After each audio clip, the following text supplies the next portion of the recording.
యోబు 4వ అధ్యాయము 1-21 వచనములు. దానికి తెమానీయుడైన ఎలీఫజు ఇలాగు ప్రత్యుత్తరమిచ్చెను. ఎవడైనా ఈ సంగతి ఎత్తి నీతో మాటలాడిన యెడల నీకు వ్యాసనము కలుగునా? అయితే వాదింపక ఎవడు ఊరుకొనగలడు?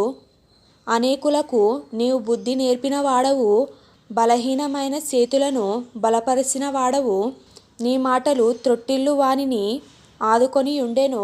కృంగిపోయిన మోకాళ్ళు గలవానిని నీవు బలపరిచితివి. అయితే ఇప్పుడు శ్రమ నీకు కలుగగా నీవు దుఃఖక్రాంతుడవైతివి. అది నీకు తగులగా నీవు కలవరపడుచున్నావు. నీ భక్తి నీకు ధైర్యము పుట్టింపదా? నీ యథార్థ ప్రవర్తన నీ నిరీక్షణకు ఆధారము కాదా? జ్ఞాపకము చేసుకొనుము. నిరపరాధి అయిన ఒకడు ఎప్పుడైనా నశించెనా? యథార్థ వర్తనులు ఎక్కడనైనా నిర్మూలమైరా? నేను చూచినంతవరకు అక్రమమును దున్ని కీడును విత్తువారు దానినే కోయుదురు. దేవుడు ఊదగా వారు నశించుదురు. ఆయన కోపాగ్ని శ్వాసము వలన వారు లేకపోవుదురు. సింహగర్జనయు క్రూర సింహపు శబ్దమును నిలిచిపోవును. కొదమ సింహముల కొరలును విరిగిపోవును. ఎరలేనందున ఆడు సింహము నశించును. సింహపు పిల్లలు చెల్లా చెదరగొట్టబడును. నాకొక మాట రహస్యముగా తెలుపబడెను. నా చెవిలో ఒకడు గుసగుసలాడునట్టుగా అది నాకు వినబడెను. గాఢ నిద్ర మనుష్యులకు వచ్చు సమయమున రాత్రి కలల వలన పుట్టు తలంపులలో అది కలిగెను. భయమును వణుకును నాకు కలిగెను. అందువలన నా ఎముకలన్నీయు కదిలెను.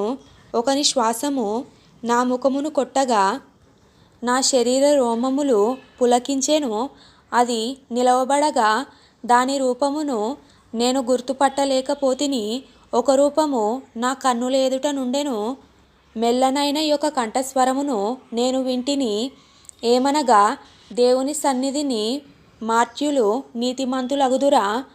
తమ్ము సృజించిన వాని సన్నిధిని నరులు పవిత్రులగుదురా? ఆయన తన సేవకులను నమ్ముటలేదు. తన దూతలయందు లోపములు కనుగొనుచున్నాడు. జిగటమంటి ఇండ్లలో నివసించు వారియందు, మంటిలో పుట్టిన వారియందు, చిమ్మటి చితికిపోవునట్లు చితికిపోవు వారియందు మరి ఎన్ని కనుగొనును? ఉదయము మొదలుకొని సాయంత్రము వరకు ఉండి వారు బద్దలైపోవుదురు.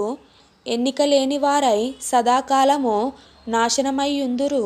వారి డేరా త్రాడు తెగవేయబడును.